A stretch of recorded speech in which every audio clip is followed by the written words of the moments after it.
and the serpent's question, right? Has God really kept you from eating from all the trees of the garden, right? However, that translation is normally rendered. It's usually framed in terms of the content of a command. In other words, questioning whether or not God actually said this, clarifying what the content was. I would argue that given the Hebrew grammar there, it actually begins with an odd construction. You don't usually find it at the beginning of a sentence. It's off key. Usually you find it in the middle of a sentence, and it's usually the sandwich of something like if uh, if Moses could not, accomplish this, how much or how much less could Aaron do it? It's a comparative, right? And so it's going from a lesser to greater or greater to a lesser in almost all of its other uses. And so what I would argue is what the serpent is really asking is something more akin to an accusation. He's using a question to accuse God of holding back something good from humanity. And I think what he's really saying is something more like God should have just let you starve if he's withholding this tree in the midst of the garden from you. And the implication is that this paradise that God has put you in, it's actually a prison. God's holding you back. And the rest of the narrative, as we go down this, Eve's response, no, God did not tell us that we couldn't eat from any of the other trees of the garden. It was just the tree in the midst of the garden, and we're not to eat it or to touch it lest we die.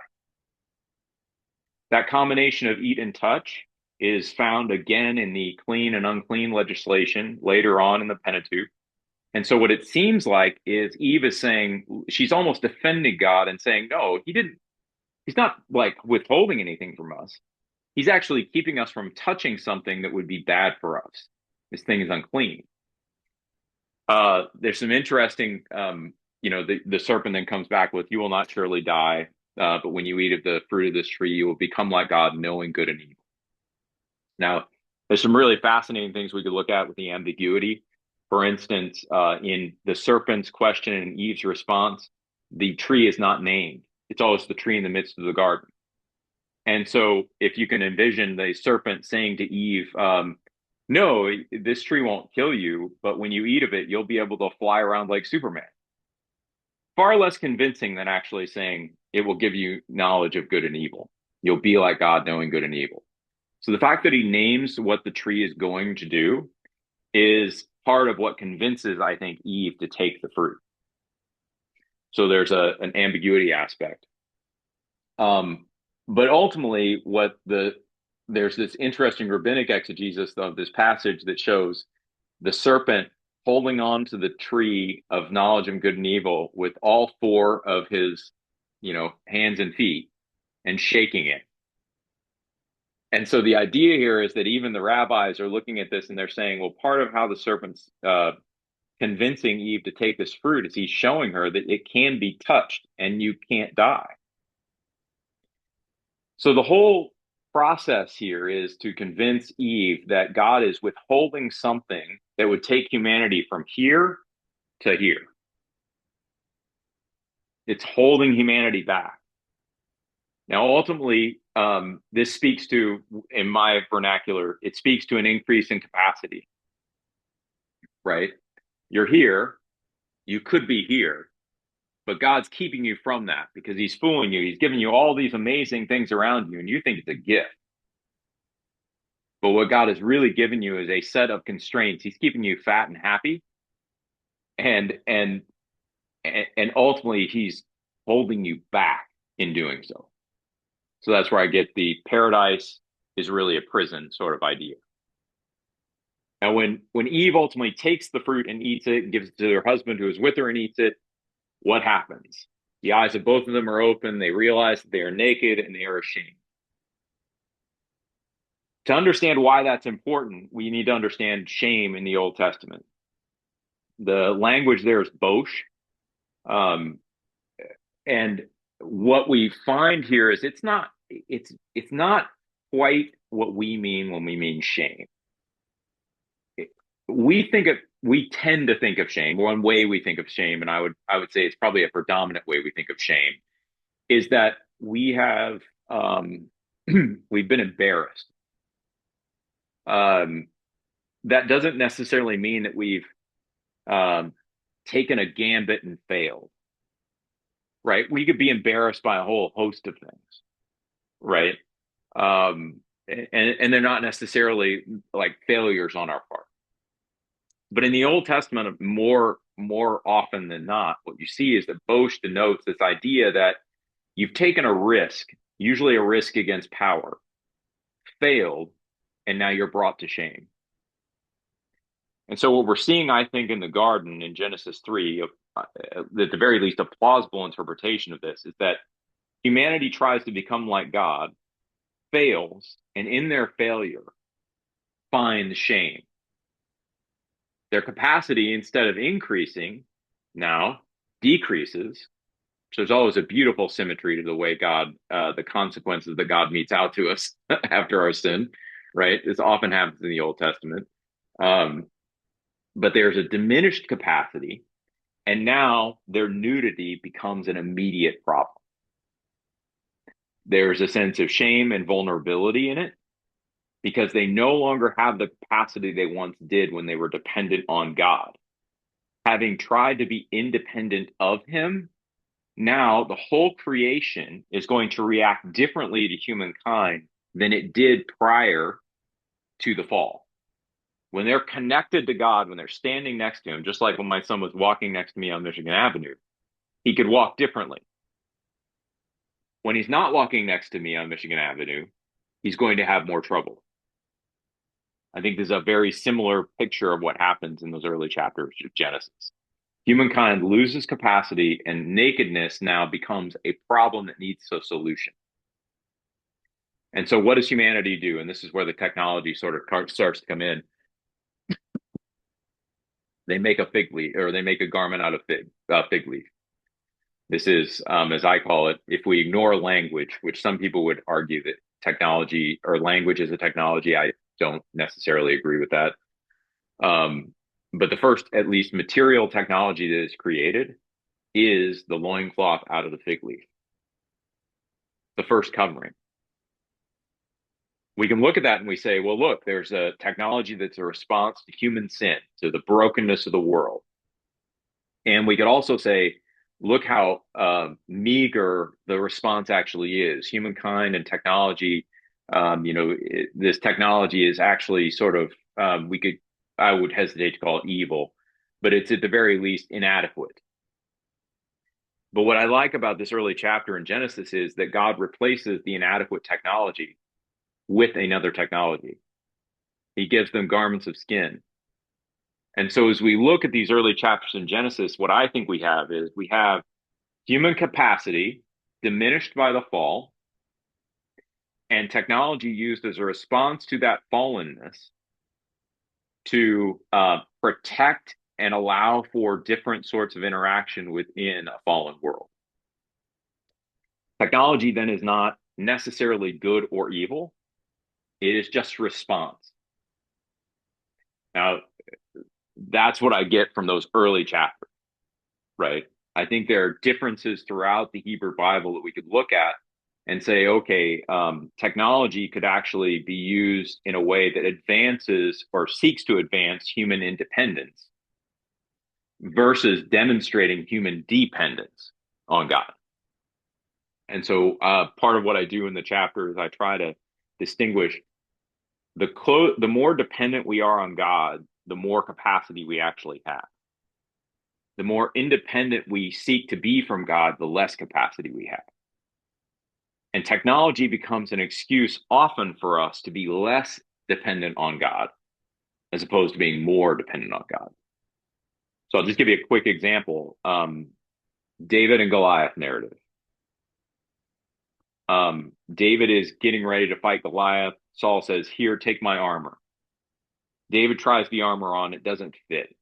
Doesn't work. It's like, I haven't tested it. There's no reason for me to wear this. Throws it off. This is a moment where that throwing off of the armor, that whole little piece of the narrative that's actually included is number one, I think it's a rejection, sort of a sideways rejection of Saul and his ways, right? This garment of Saul's isn't going to win the day. There's nothing about what Saul does that's actually going to help David beat Goliath. So you set this aside, but we also have to recognize armor is a technology. And so what is David doing? He's setting aside this more advanced technology and he's just going to go down and pick up a couple of rocks out of the spring with a sling and kill the Goliath. And so it's a reflection of, I think, a greater dependence on God. We see something very similar in Genesis 11, 1 through 9. This is the Tower of Babel narrative. Most of the time, people frame this in terms of just pride. But I think if we actually read the narrative closely, God's problem is not human pride. It's not even human idolatry. It's human capacity. There is a misrepresentation in what they're doing. They're able to build this city and this tower. They have the technology with baking bricks and those kind of things. They have the know-how. They have the ability to coordinate because of their shared language. And God comes down and looks at this and he says, if they can accomplish this, they can do whatever they please, to paraphrase. But like, this is what God is concerned with. He wants to make sure that human capacity is curtailed sufficient that there's a reason for humankind to look for him. And so he's diminishing that capacity further in the Genesis 11, 1 through 9. I think arguably we could do the same thing. It's not nowhere near as clear because there's so many more interpretive issues, and it really doesn't deal with technology. So I didn't cover it in my chapter. But Genesis 6, 1 through 6 or 8, somewhere in there, does something very similar. You probably have the sons of God and the daughters of men coming together in an effort to create some sort of superhuman children, right? Which, if we look at the repetition of saw good take that we see in Genesis 3, where Eve saw that the fruit of the tree was good for food and was desirable to make one wise, and she took from the tree. We see something very similar, those same verbs repeated in Genesis 6. The sons of God saw that the daughters of men were beautiful or good. It's the same Hebrew word, tov, and took from them whomever they chose. Speaks to a union that is attempting to elevate the human race above where they are. There's the possibility there. And so we see at least the capacity there, but not really the technology. But overall, what I've kind of tried to argue in the chapter is that, number one, this technology is a response to fallenness, and there are appropriate ways for us to utilize technology within a fallen world because we actually need to sometimes. Technology can be important for survival, just as God gave the human couple the garments of skin. So also, I think there are appropriate ways for us to develop and utilize technology for our survival in a hostile environment, an environment that no longer responds to us as image bearers dependent on God in the same way that it did prior to the fall, right? I'm not going to be lining up animals and going through and naming them nude anytime soon, right? That's not going to work out for me. But it worked out for Adam. And so there's just been a change in context. So that's one. I think the human capacity post-fall almost requires technology. But I would also say that in that same breath, that human capacity after the fall is still stronger in dependence on God than independent from God. And so part of the governor that we need to put in place when we're thinking about technology is this driving me toward independence from God? Or is it situating me in dependence on God?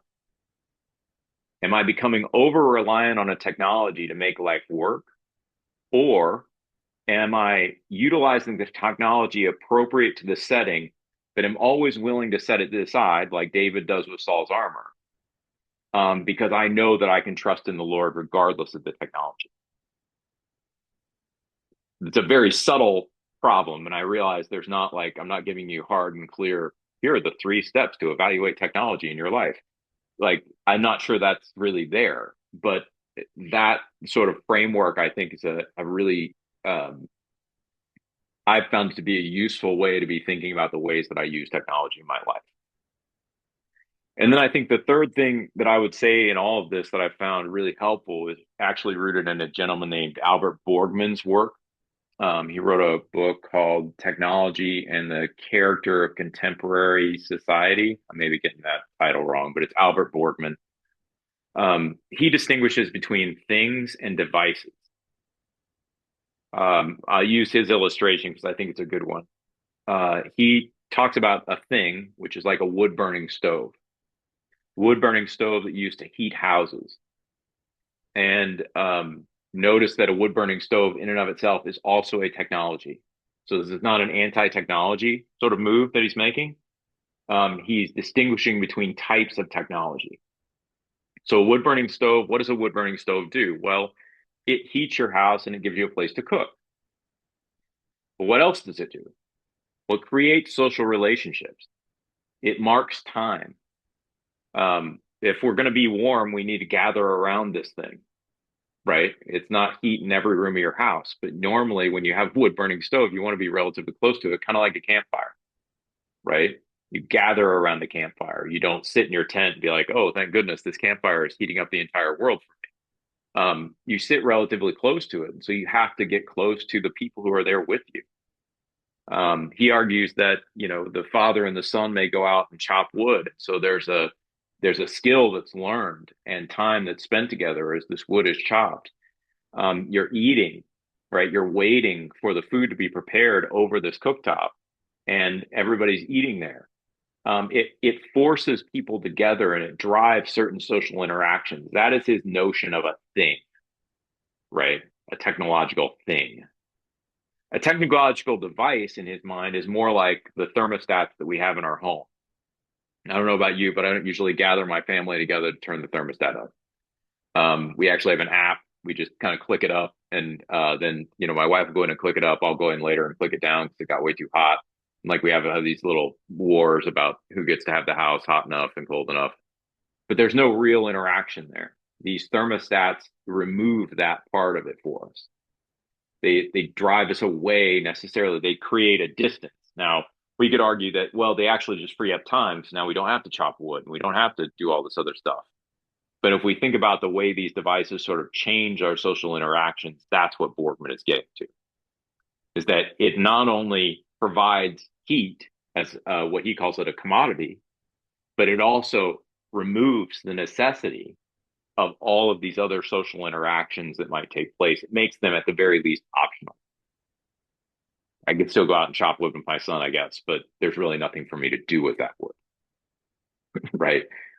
We can still gather around the thermostat and hope for heat, but that doesn't make a whole lot of sense, right?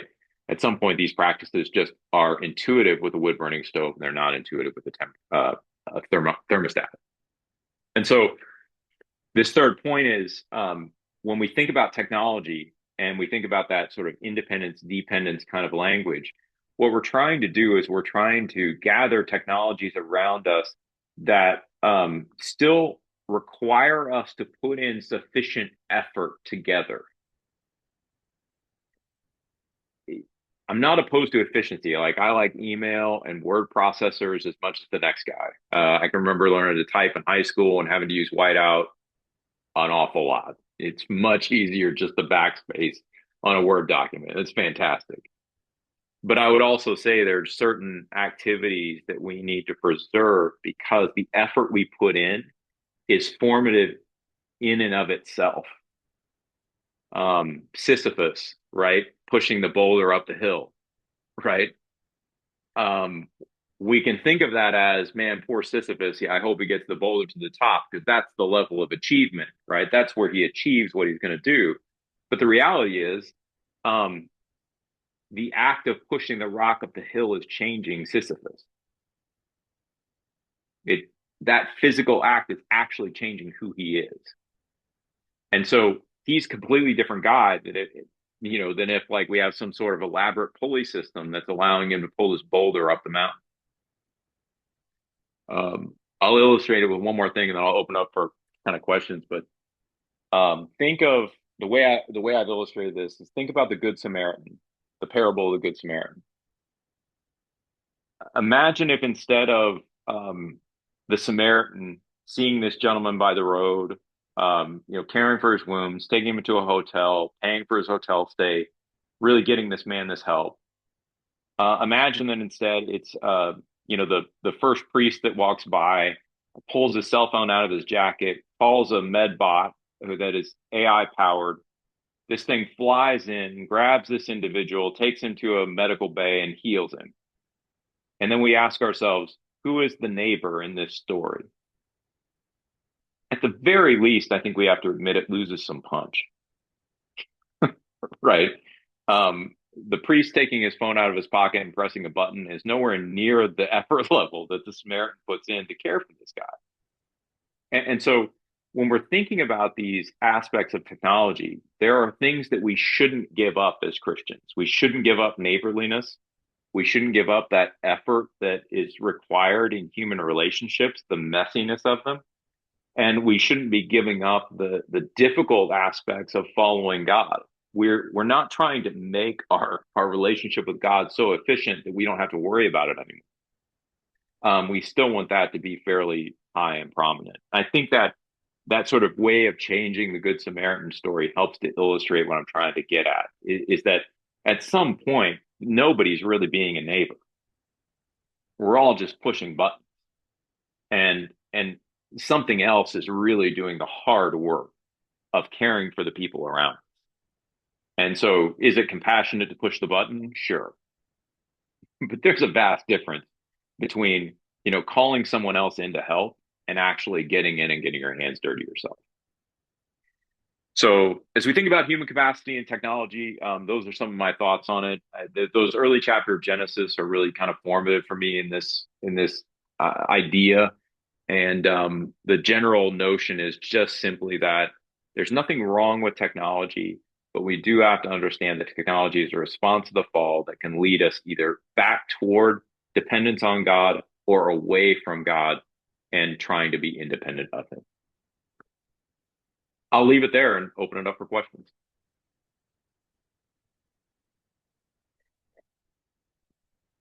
This is awesome. This is provocative. I want a question, but I'll defer to the students if anyone has one to jump in with.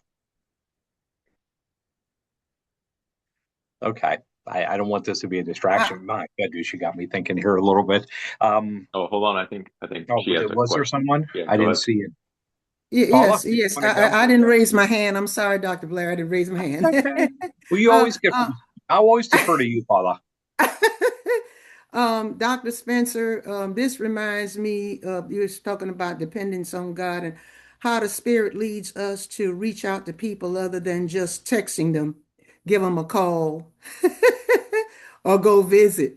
It Yeah, is very important of us removing ourselves from the fall, but the independence and dependence kind of reminds us to go back to as we say in the Black church, the old landmark and start connecting yeah, with people instead of just, and I'm guilty, rather send a text and than talk on the phone. Just talking on the phone is reaching out. That's part of technology, but it's a little better than just sending a text. Just a comment, okay? yeah, yeah. Really helpful. I like that, going back to the landmark. Nicole? I am going to piggyback on Paula's comment. I agree. I do fall into that trap as well. But what I've also noticed is that because we're so much in the right now, have to have immediacy culture, a lot of people don't want to connect that way. Like, just I can recall like calling folks and they don't answer, but then they respond by a text. So, so I don't know how we will ultimately, we can effort ourselves to do that, but I think that we have transition to a society that um, would rather scroll or rather um, text or chat than to have genuine face-to-face humanization types of interactions. And so, just, again, just a thought. Yeah, there is, I think you guys are both tapping into a narrative where, and I think there is a cultural narrative. I would call it sometimes I call it the idolatry of progress. Sometimes I call it the myth of progress. But if you look at the way we often talk about technology, what we often say is, well, we're here with technology, but technology, once we get here, life is going to be so much better. It's never, once we move here with technology, life is going to be so much worse. Right? It's always, as we increase technology, life is just going to get better and better and better and better and better and better. And part of what's missing from that narrative is a real theological anthropology. Like, what does it mean to be human? And how is it that adding all of this technology into our lives may end up detracting from our humanness than adding to it? And so that to me is sort of a real trajectory. We see it in a philosophy called transhumanism. I don't know whether you all are familiar with that, but transhumanism is this idea that if we can overcome our biological limitations up to and including death through technology, we should be able to do so. And this gives rise then to um, movements within our society that are trying to utilize technology to actually overcome those biological limitations. One example of this, the enhanced games, they'll be coming up in Las Vegas in, I think, May. They have ex-Olympic athletes who have been taking performance-enhancing drugs and doing different performance-enhancing sort of things that are going to compete together in Las Vegas in various Olympic events and try to beat the world records in those various events. If you're interested in it, you can go to, I think it's enhanced.com or enhanced.org, one of those two. It's being funded by venture capitalists that are kind of known transhumanists. Peter Thiel is one of them. And so they're looking at this, and it's just a really great example and picture that many of us would look at and say, like, this is really odd and strange. But if you back up from the really odd and strange into the more basic narratives we often hear about technology, there's a deep match between them. And so this notion that progress and technology, the advancement of technology is ultimately going to lead to progress, I think is one of those really deep narratives in our society that is not leading us necessarily to good places.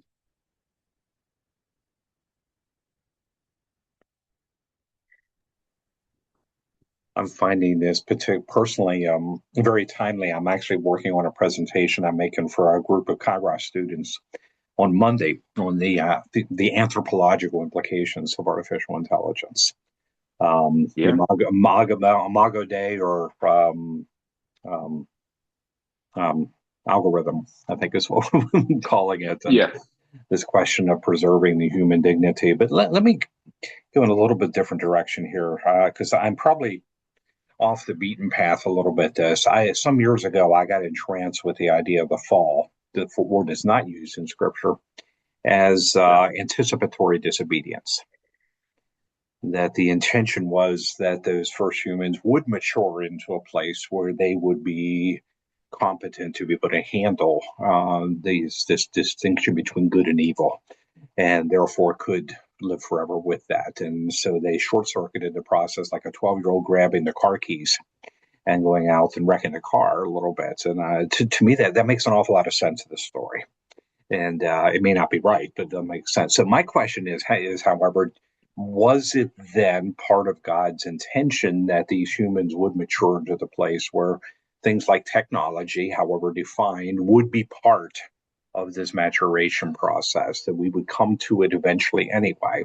But because it was anticipated, we were disobedient, technology has also become perhaps a symptom or a symbol of that, or at least it can for many, and is more of a reflection of our sin rather than something that we can aspire to that will make us more human. I don't know if I said Yeah, that right. Do you know where I'm going with that? I Yeah. think I do. So I actually argue in the chapter that there is no presentation of technology prior to the fall. Yeah, that's And fascinating. so my sense would be that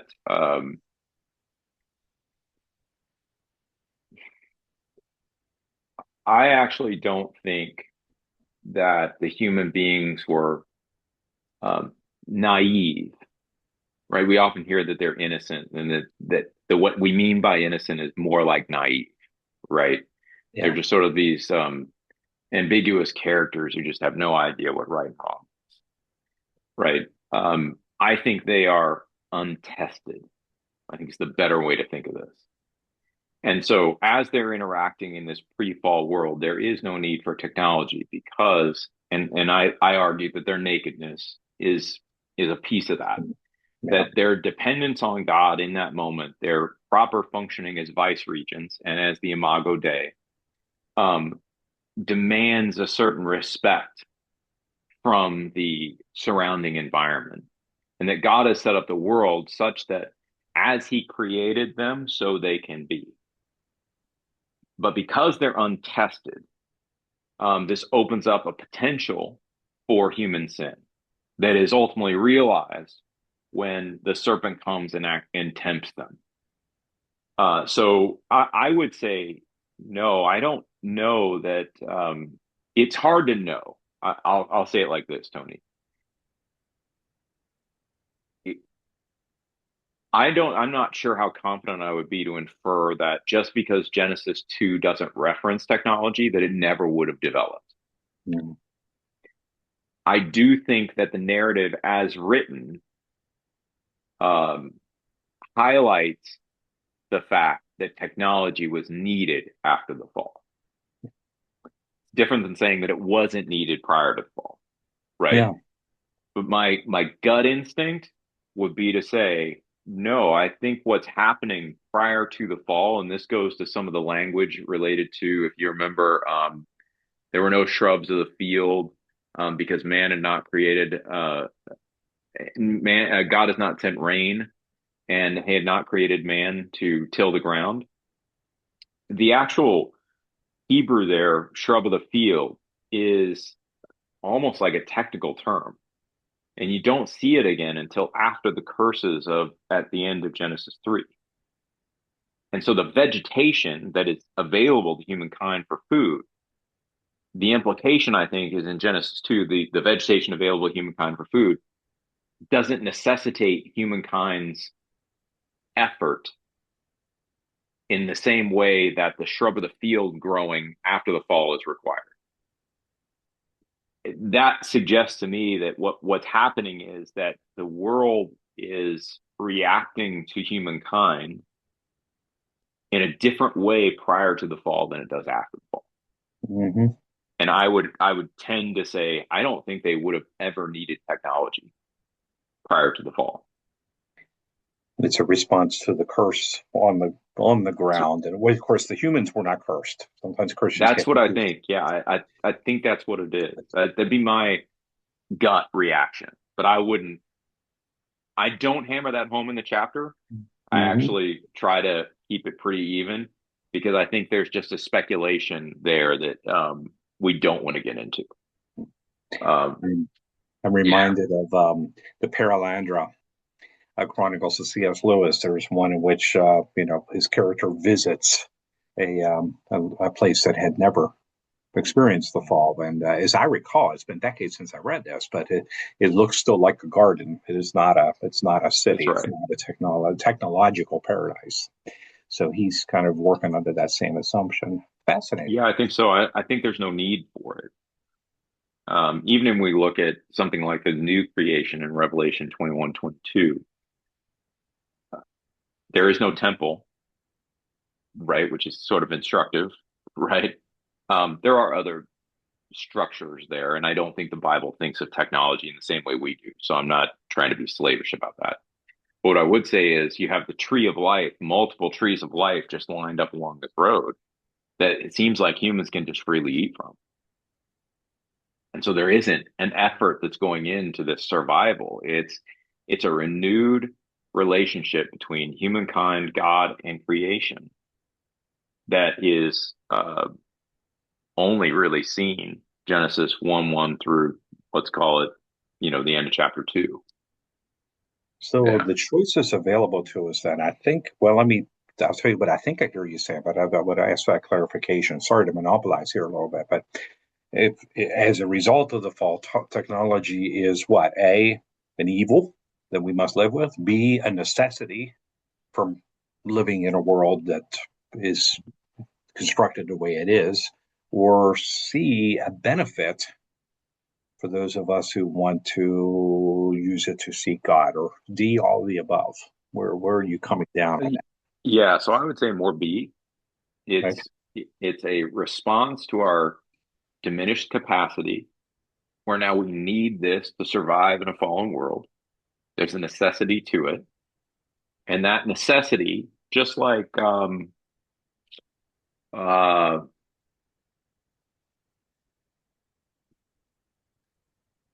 Deuteronomy 8, I think it is, um, you've gone in and you're drinking from cisterns that you did not dig, you're living in houses you did not live, you did not build, you're eating from fields you did not plant.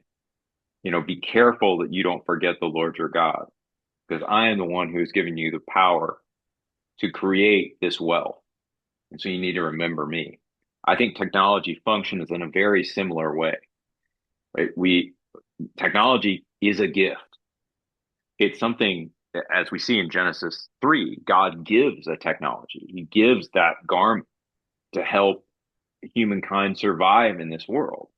And so, in a sense, it is a gift. And our role is to recognize it as such, as opposed to framing it as human achievement. These things are always gifts to us. And the capacity to create them is even a gift. And when we frame them as gifts, right, we situate them appropriately within our own human capacity. This is not something now we're trying to transcend our own limitations. What we're trying to do when we recognize these things as gift is we're trying to situate them in relation to God and remain appropriately humble. And that's where I think we run off the rails a good bit with a lot of this stuff. You referenced artificial intelligence, and it's like we've had all these questions. I mean, I've written stuff on artificial intelligence, the Imago Dei, all that kind of good stuff. But the reality is, the large language models that we have existing right now that run ChatGPT and all these other models, they're going to start becoming incrementally progressive as opposed to exponentially progressive. Well, what does that mean? It probably means that this hunt for superintelligence is not going to occur through large language models. That all that is just hype. And that we've reached a point where these things are doing basically what they're going to do for the next 10, 15, 20 years. They're going to be really sophisticated search engines. Yeah. Yeah, I see it the same way. And so, again, that narrative of progress, right? And this will be, you watch, like people who have tried to sell artificial intelligence as something more than this, they're going to say, well, we just haven't gotten to that point yet, right? They'll appeal to a future point where this progress will actually take place and it will then benefit humanity at an even greater extent. But it's always future. So it's a really interesting way for us to decide that we have the capacity to transcend our own limitations apart from being dependent on God. Noam Chomsky has called AI the world's best plagiarism software. Uh, okay. Yeah, I'm going to be quiet here. Faye, you haven't had a chance to talk. I see Paula's writing a note. We've dwindled a little bit. Thank you for hanging in there with us. We are recording, and I trust that those who are watching the recording later are going to be as have their imaginations provoked as much as we are in the room here with you. Thank you. Yeah. Anything, Faye? You don't have to have anything, I guess. Can I ask one question? Look like that you said technology is a gift and respond to the fall. And compare with the Genesis, the world of Genesis, now technology is more advanced. So can you interpret that because more advanced, because the fall is so great, the sin is greater? Is it technology more advanced, meaning that the sins of the world now is greater and greater compared with Genesis? Oh. Well, I think that's an interesting an interesting spin to put on it. I haven't thought through that completely, but I like that thought process. What I would tend to say is, um, as the world becomes more and more complex, humans have the capacity to adapt to it. I think that's part of what we see in Genesis 11, 1 through 9, the Tower of Babel narrative, is that these people have very specific problems they're trying to solve. They don't want to be scattered, right? They don't want to be scattered across the face of the earth. So what do? We have to solve this problem. Well, we've got bricks and we can bake them into mortar, we can bake the materials we have. We can make bricks. We can build a city. We can build a tower at the top of the heavens. We can make a name for ourselves, right? We can be more than we are right now. And my tendency is to think that as we progress and as we learn through time, I don't know that I would say the sin is increasing. What I would say is the complexity of the environment is increasing. And in part, that's due to us touching it with technology all the time. So just think about it like this. I'll use kind of a crass example. But when I was growing up, right, I had an uncle who was a little strange, and he would go in whenever I was staying with him, and he would go into the adult room in the video store, right? And he would rent himself an adult movie. And that's how you did it back in that day, right? Like 1990s, let's say, early 1990s. You didn't have the internet, right? You were either buying a Playboy, which he also had, or you had to go in and rent a movie, in a video store, right? That is a very different problem than what we have today, where pornography is accessible on the internet 24/7 and you can access it for free anywhere, right? And so what I'm saying is the complexity of the problem increases with technology, because technology always has what's often been called revenge effects. Think of it like touching a baby mobile, right? Any way you touch, any side of that baby mobile you touch, some other side's going to move, and you can't really predict how it's going to move. And so what you get with technology is you get the creation of something that is maybe has a core good, right? The internet has a core sense in which it's good. We're having this meeting on the internet. That's a good thing. But then we get all these revenge effects, because if we can connect for good, we can also connect for bad. If we can share information, we can steal information, right? It's all of these different things that once you start complexifying the world and creating new environments beyond what God originally created, you just amplify the problems you're having to deal with. We tend to deal with that only through technology. We say, well, what we need is a technological fix to this problem we've created, right? And so we just keep going down that rabbit hole. The reality is that I think what the Bible teaches us is no, the only solution we really have to a fallen world is dependence on God. We have discipleship, we have obedience to Him. This is the way Christians are to think, and that is the logic that is to govern all of our actions. We don't have to eschew technology because of that, but we do have to make sure that when the rubber meets the road, we're not reaching for technology first. We're always going back in and asking ourselves, is this appropriate within our structure of obedience and discipleship?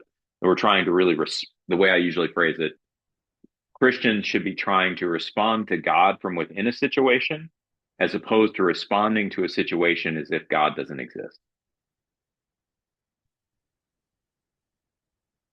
Hopefully that answered your question, Faye. Yeah.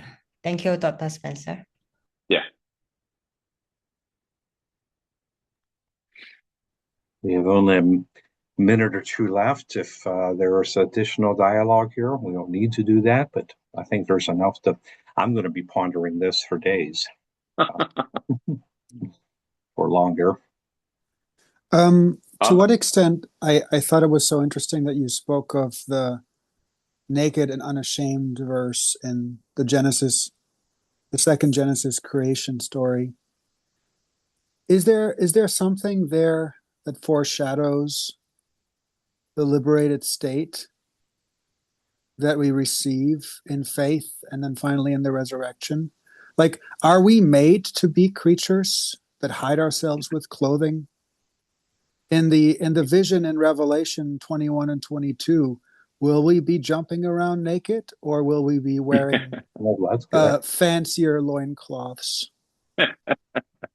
Oh, it's a great question. Usually what you see Will in there Revelation, be technology in that city is another way to ask. Yeah. My tendency is, to say yes. It seems like based on the imagery in Revelation, to the extent that we can take that as referential to what it's actually going to look like, we have to be careful with Revelation because there are layers there. Are these really symbolic, and we shouldn't read too much into it? I don't know that it's giving us the exact picture of what it's going to look like, but what I would say is in Revelation, the image you normally see is not nudity, but white robes for purity. Mm-hmm. And so I don't know 100% whether we move back to these, to being naked and unashamed, or whether I think that's a possibility. I think the white robes don't necessarily have to be taken as the literal garments we'll be wearing. I think they are stand-ins for purity, and that this idea of nakedness is very limited to these early chapters of Genesis. You don't see it throughout biblical theology. And so my tendency would be to say, yeah, I don't know that we'll really need technology in the new creation. But maybe we will have it. I don't know. I am always struck by the fact that there's a city, right? Like, because cities are bad places in most of the Bible story, including Rome, including Babylon, and I'm struck that we don't return to Eden. I think when the city is the New Jerusalem, it's okay. I think within Revelation, what we're probably looking at there is part of a restoration eschatology. So when we read things like Ezra, Nehemiah, most of the former prophets, Book of the 12, all that kind of good stuff, what we see is that Judah is coming back from Babylonian exile. But the hope for resurrection is the reconstitution of the 12 tribes together. And so we have to be careful not to collapse and make Jacob into Judah. Jacob is the 12 tribes. The 12 tribes of Israel. Judah is what usually comes back after exile. The northern kingdom at that point with Israel is disbanded across the Assyrian Empire and really never gets reconstituted. And so I think part of what we're seeing in Revelation is the finalization of a restoration theology where Jerusalem becomes the official center of Israelite worship of Yahweh. And you lose Shechem, you lose these other sites in northern Israel, not because they were necessarily even apostate, but because these tribes have to center around Jerusalem in order to be together. And so that's why I think you have the city there. It isn't looking all the way back to the garden. It's looking back to the divided kingdom and the reconstitution of the 10 tribes in the northern kingdom and the tribes in the southern kingdom. Thank you, James. I'm going to interrupt now and call it to a close. I got another student waiting for me in another room, but this has been wonderful. Thank you for finishing up this series for us and so beautifully. For everybody listening in, what I'm working on now is moving into the next year, and we are going to keep doing these in some form, but moving into something more of a podcast format, which this kind of conversation would be perfect for. So maybe we'll talk some more. Thank you. Blessings on everybody. Thank you, Dr. Spencer, for this excellent. Absolutely. Yeah. Thank you. Enjoyed it. Take care, everybody. Bye.